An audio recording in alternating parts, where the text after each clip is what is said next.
اسمه مختلف، مسعد منير. ممكن اقول ان انا كنت توكسيك قبل كده شويه. كزبره حبيبي في والله ما نمت امبارح. انا عندي 26 سنه فاعتبرت ان دي علامه، جبت لها ورد كانوا بيتنمروا عليا. لا ما كانش في بنت جيران، ما اعتقدش. محتاج ان انا ارجع للانستجرام بتاعي امسح شويه حاجات بقى خلاص.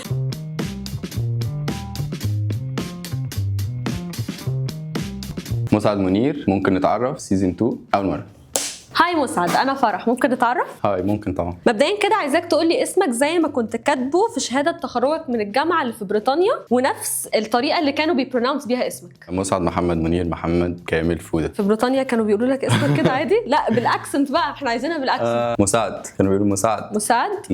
عايزين نكمل الحلقه معاك وندلعك باسم دلع معين، فقول لي اكتر دلع بتحبه. اكتر دلع بحبه، في ناس بتقول لي مومو او مو. ماشي. طيب مو، احنا دلوقتي هنتعرف عليك اكتر من خلال برجك، بس قبل ما اعمل كده عايز اعرف انت بتؤمن اصلا بالابراج ولا لا؟ لا خالص. طيب انت مواليد يوم 14 يناير، يعني برج الجدي. مظبوط. عنده وسواس نظافه ومنظم، بيكره الكركبه فوق ما تتخيلي، يعني بجد؟ ممكن اخسر ناس بسبب الموضوع ده. طب يعني لانهي اكستنت؟ لا يعني ممكن لو مصاحب مثلا اسيب صاحبتي لو هي طب عملتها قبل كده؟ طيب مش للدرجه دي، بس ممكن مثلا لو رحت في ديت ولا حاجه وحسيت انه ايه اللي ممكن تعمله في الديت اللي تخليك اللي هو يا نهار اسود انا هطلع واجري؟ مش حاجه معينه تعملها، بس هو كده في سكاننج بيحصل كده، بيبقى فيه تشيكس. اول ما تبقى كل حاجه تمام مش تمام خلاص نجري. هقول لك شويه عيوب. اوفر ثينكر، وبيفكر في كل حاجه كتير جدا. والله ما نمت امبارح عشان بعمل اغنيه جديده فعمال افكر فيها كتير. اوكي. بتحب السيطره وبتفرض رايك كتير قوي. مش هقول ان انا بحب السيطره، بس يعني بحب ابقى ملم بالحاجات، يعني انا مسؤول عن الحاجات، يعني عشان انا بحب كل حاجه بيرفكت، فلازم تبقى طالعه مظبوطه. يعني لو حد اداني رايه وباخد الراي عادي، مش ان انا لازم افرض رايي وكده يعني. عنيد جدا. لا، ما هو ممكن برج الجدي يبقى عنيد جدا، بس انا شخصيا مش عنيد للي عنده خلاص، فاهماني؟ يعني انا ببقى بفكر في الحاجه اللي بتتقال لي، مش لو انا شايف ان انا ماليش حق مش هعند يعني. طيب اخر عيب ان انت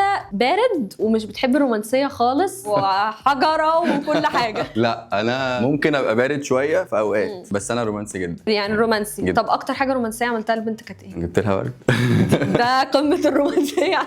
طيب ماشي. عموما انت يعني شبه برجك بنسبه كبيره. عايزه اتعرف بقى عليك اكتر. اوكي، هرجع تاني لاسمك. مسعد مش اسم منتشر قوي. عايزه اعرف مين اللي سماك، مين اللي اختار اسم مسعد ده؟ والدتي ومامتك. طيب في قصه للموضوع؟ لا هي كانت حبت توجب مع باباها فقالت يلا نسميها على اسم بابا بقى. طيب انت اصلا بتحب اسمك ولا كنت بتواجه الناس؟ وانا صغير كنت بحس انه اسم تقيل قوي، بس دلوقتي حاسس انه خلاص يعني مختلف، اسمه مختلف، مسعد منير، فاسم مختلف جدا يعني. طيب انت مغني ومؤخرا بدات التمثيل. عايزه اعرف موضوع التمثيل ايه اللي جه الاول، تمثيل ولا الغنى؟ لا هو اصلا كان طول الوقت تمثيل، الغنى هو اللي جه كده في الطريق. حاسس ان انت ايه اكتر حاجه نفسك ان انت تسعى لها اكتر، الغنى ولا التمثيل؟ يعني لو عايز تتعرف بحاجه معينه هتبقى ايه؟ لا التمثيل طبعا. التمثيل انا بحب الاثنين جدا بصراحه يعني، بس التمثيل اكتر. انت سافرت اسبانيا وفرنسا ولندن وبرتغال ودبي وسويسرا وايطاليا والدنمارك، يعني ما شاء الله لفيت جزء كبير من العالم يعني. ده ايه اكتر بلد نفسك تسافرها قدام؟ نبدا باكتر بلد نفسي اسافرها قدام، اليابان. يعني انا مكسل اروح بس عشان بعيدة شويه.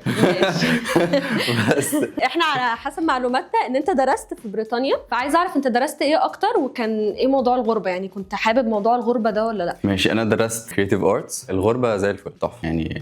ما اتضايقتش خالص؟ لا في الاول كان الموضوع صعب شويه ان انا اقدر اكوب مع الناس هناك وكده، بس بعد كده بعد 3-4 شهور حسيت ان لا خلاص انا اتعودت وبقيت ان انا مسؤول اكتر عن نفسي، عايز اعمل كل حاجه لوحدي. اتعلمت حاجات كتير بقى، الغسيل والطبيخ وكل الحاجات دي، فلا بقيت حاسس ان انا لا عايز مرتاح في العيشه دي عادي جدا ومتاقلم جدا يعني. مسعد، انت عملت سكاي دايفنج قبل كده في دبي. مظبوط. غير انك احيانا بتركب خيل، فقول لنا انت لما حاجه بتيجي في دماغك بتعملها على طول ولا لسه بتفكر؟ لا ما بفكرش، انا بنط على طول خالص يعني ما كنتش بتوتر حتى وانت بتعمل سكاي دايفنج؟ لا سكاي دايفنج كنت خايف شويه في الاول، بس اول ما بقيت في الجو كنت من اسعد لحظات حياتي يعني. انا يعني اصلا بفكر اخد كورس بعد كده بقى عشان انط لوحدي وكده يعني. الله، طب تحفه. يعني انت عندك روح ادفنتشرز يعني جدا. طب بتحب تعملها لوحدك ولا مع حد؟ انا دايما معظم الحاجات بعملها لوحدي يعني، بيبقى في ناس صحابي، بس انا اكتر ان انا مثلا ممكن اسرح. يعني مثلا بحب اعمل سنو بوردنج مثلا، فسنو بوردنج انا مش لسه هقعد بقى استنى ومش عارف ايه الناس اللي بتقع والناس انا بطير وبكمل يعني، فاهم؟ طيب انت عملت فوتوشوتس كتير جدا قبل كده، فهل دي كانت حاجه تجارب ان انت عايز تدخل اكتر في موضوع الموديلنج، ولا انت مش بتفكر في الموضوع ده اصلا؟ انا كل حاجه بعملها تقريبا ليها علاقه بالارت، حتى دراستي يعني دايما كان في بينتينجز، فوتوغرافي، في حاجات كتير قوي بعملها. فانا لما تيجي فكره في دماغي بعملها. انا مثلا انا عايز اصور بالطريقه دي فبعملها كده يعني. ما بيكونش في حاجه معينه يعني هدف معين من ورا الحاجه اللي بعملها، مجرد بس للفن. مسعد، احنا الناس عايزين تعرف انت بدات موضوع الغنى والتمثيل ازاي؟ اكتشفت الموضوع ده ازاي؟ اكتشفت الموضوع ازاي؟ يعني انا من زمان يعني كنت دايما في حاجه في دماغي ان انا عايز اوصل لها بقى يعني، بس انا مش عارف هي ايه. موضوع التمثيل جه معايا بالصدفه جدا يعني. ان انا كنت في وقت انا عندي 26 سنه، فاللي هو انا درست متاخر شويه، تمام. فكان في الاول كنت عايز اعمل حاجه ليها علاقه بالفن، وما كنتش لسه عارف اوصل للحاجه اللي انا عايزها يعني. دلوقتي قلت لك بدرس كرييتيف ارتس، وده اصلا ما كانش موجود قبل كده، فاهماني؟ كان في ناس حواليا كتير قالوا لي طب ما تخش تجرب تمثل مش عارف ايه. فانا قلت لهم تمثيل ايه؟ لا مش حاسس دي الحاجه اللي انا بعرف اعملها اصلا يعني. بس فكان ساعتها في ورشه كده بتتعمل عشان ندخل معهد فنون مسرحيه. كان الورشه دي فيها احمد مبارك، فاحمد مبارك ده هو اللي شافني اول حد بقى يعني. هو ده اللي قال لي لا انت في حاجه، بس فاعتبرت ان دي علامه. تؤمن بالعلامات قوي. انا بهزر. طيب بمناسبه الحريفه، اخر سؤال بقى، انت الدور جالك ازاي؟ الدور جالي ازاي؟ عملت الاوديشن، بعتوه يعني للمخرج تقريبا في نفس اليوم او تاني يوم كلموني على طول تعالى قابل المخرج. رحت استاذ كريم سعد، عملت معاه الاوديشن، وتقريبا بعدها برضه بيوم او بيومين كلموني عشان نمضي الفيلم. حلو. فدي كانت حاجه لذيذه. احنا كده خلصنا اول فقره وهندخل على الفقره الثانيه، كومنت. مسعد، دلوقتي في فقره كومنت احنا دعبزنا وراك على السوشيال ميديا بتاعتك، وهسالك على كام حاجه في السوشيال ميديا، ماشي؟ اول حاجه، انت غيرت اسمك على الانستجرام 5 مرات قبل كده، قول لي ليه وايه السبب؟ يعني ايه السبب ان انت غيرت اسمك 5 مرات؟ انا مش فاكر انا غيرت اسمي. انا مش عارف. طب ايه الاسماء؟ انا مش عارف. ايه مش كاتبين لي الاسماء، بس هم قايلين ان انت غيرت اسمك 5 مرات، ويعني ليه استقريت على مسعد منير؟ اسمي ولا اليوزر نيم؟ لا اليوزر نيم. ما اليوزر نيم ده علشان كنت بحاول ان انا الاقي حاجه سهله. ممكن مثلا واحنا صغيرين ما بنفرقش بقى بندي اي ارقام بتاع. فلما بدات اتعامل مع ناس بقى بروفيشنال فقالوا لي لا لازم. كان ايه اول اسم حاطه؟ مش فاكر. مش فاكر اصلا. ممكن كان اي حاجه، مش فاكر. مسعد 3 5 مش فاكر اي حاجه. انت على فيسبوك كاتب انك سنجل، فهل دي حاجه حقيقيه نصدق كلام فيسبوك ولا ممكن تعترف؟ لا دي حاجه حقيقيه، بس انا تقريبا ما فتحتش فيسبوك بقالي كتير قوي. طيب انت اول فيديو منزله على انستجرام بتشرب سيجاره وكاتب وات اف ايم ا باد جاي. اوكي.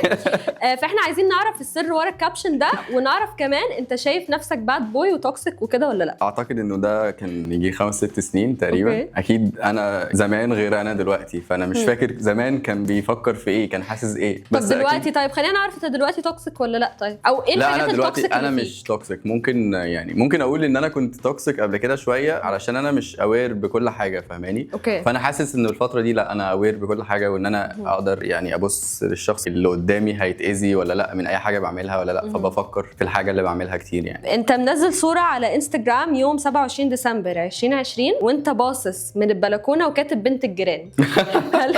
هل كان في بنت جيران شغله لك عينيك فعلا، ولا كنت بتحاول ان انت تعمل جو بس على انستجرام؟ هتلاقيني كنت بروش. لا يعني ساعات بقى ما كانش في بنت جيران خالص؟ لا ما كانش في بنت جيران، ما اعتقدش. لا احنا تلاقي الناحيه الثانيه كده ما فيش حاجه قدامنا اصلا. ماشي احنا هنصدقك، مع اني مش شاكه فيك شويه بس هصدقك. طيب منزل صوره يوم 28 ديسمبر 2020 وانت بتلعب جيتار، لسه هوايه الجيتار دي موجوده ولا خلاص يعني راحت؟ لا هي كانت موجوده في الاول انه هوايه، بس ان انا بتعلم شويه كوردات كده وبلعب عليها في البيت وكده. بس دلوقتي لا اكتر بغني بس. منزل صوره يوم 31 مارس 2021 من فوتوشوت وانت في بانيو مليان ميه وصابون، فاحنا بصراحه عندنا فضول نعرف انت مين بيختار لك افكار الصور دي. انا محتاج ان انا ارجع للانستجرام بتاعي امسح شويه حاجات بقى خلاص. طب انا عايزه اعرف الفكره هي الافكار زي ما قلت لك بتجيلي كده، بتبقى مثلا انا مسافر او حاجه فقاعد في اوتيل مثلا شكله شكل معين، فاحس هنا ممكن يتعمل حاجه لذيذه يعني الافكار دي منك انت يعني. طب الافكار دي لسه موجوده ولا راحت؟ لا الحاجات دي ما بقتش موجوده كتير يعني. ليتلي حتى لو ركزتي هتلاقيني بتصور صور سيمبل قوي يعني، حاجات بيسك يعني، مش بحاول اعمل حاجه كده. اوكي طيب ماشي. اخر صوره انت منزلها على الانستجرام كانت يوم 12 ديسمبر 2024 وكاتب جريتفul. عايزاك تقول لي في 5 ثواني 5 حاجات انت جريتفul ليها. جريتفul ان انا بقيت اوير، جريتفul باللي بيحصل لي دلوقتي، انه النجاح يعني البسيط اللي لسه برضو مش النجاح اللي انا بتمناه يعني. جريتفul للناس اللي موجوده في حياتي اللي بتساعدني بس كده كام 3 كده 3 بس مش مشكله يعني. حلوين كل حاجه حلوين بالظبط. احنا كده خلصنا كومنت وهنروح على الفقره الثانيه.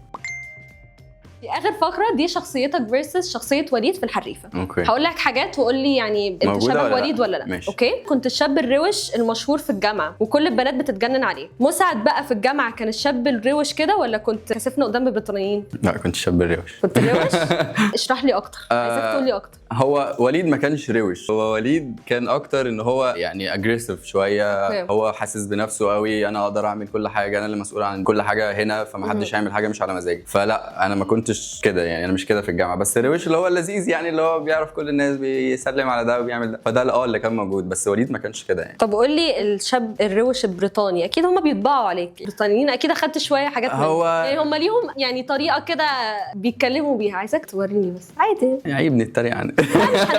مش نتريق اللي هو عادي. انت اكيد هناك كنت بتتكلم انجلش بتكلم انجلش بس مش بتكلم بريتش. لا ما كنتش يعني بتتكلم بريتش خالص. انا بحب ان انا فيري اوثنتيك يعني، فاحب ان انا عادي بالاكسنت بتاعتي العاديه، مش لازم اقلد حد يعني. يعني ما بتعرفش تتكلم بريتش، مش بتهرب مني. مش بعرف، بس اللي هو ما حاولتش يعني، مش دي الحاجه عشان الناس انا هناك فلازم اتكلم بالاكسنت بتاعتهم. لا عادي كنت بتكلم الانجليش طبيعي اللي خارج مني، مش بفكر ان انا اغير الاكسنت بتاعتي يعني. طيب ماشي خلاص هعديها لك المره دي. وليد في الفيلم كان حريف كوره. مسعد انت حريف ايه غير الغنى؟ انا بحب العب تنس. ممكن اصلا ماليش علاقه بالكوره دلوقتي، ممكن زمان كنت بلعب كوره بس دلوقتي ماليش علاقه بيها. طيب وليد كان عنده السلطه انه يتدخل في تشكيل الفريق ومشي الناس كلها على مزاجه. انت بتحب تمشي الناس كلها على رايك واللي في دماغي يتعمل ولا لا ما عندكش؟ مش بيفرق لي، لا عادي كل واحد يعمل اللي هو عايزه يعني. وليد كان عنده ميول شر وتنمر على زمايله. مسعد بكل صراحه قول لي، هل كنت الشاب او الطفل المتنمر اللي بيعيط ولا كان بيتنمر عليك؟ كانوا بيتنمروا عليا. طب كانوا بيتنمروا عليك على ايه؟ مش عارف، بس انا كنت هادي جدا وانا صغير وكده، فكنت عارفه اللي هو الفيري انتروفيرت يعني، فاللي هو كان الناس دايما الناس اللي هي بتبقى يعني كده بيتنمروا عليها. وليد كان بيكره شله الحريفه بس في الاخر صاحبهم وبقى حبيبهم. انت عمرك حصل لك ان انت بتقول انا استحاله ابقى صاحب الشخص ده وبكرهه وفي الاخر بقيت صاحبه؟ بس مش هينفع اقول مين. مش لازم تقول مين، بس مش هقول ان انا بكرهه. لا يعني ممكن اللي هو عادي شخص بالنسبه لي مش لذيذ يعني، مش حاسس ان احنا ممكن نبقى اصحاب، بس مش لدرجه كره يعني. لا الشخص ده انت مش جاي معايا. طب ايه not coming with me.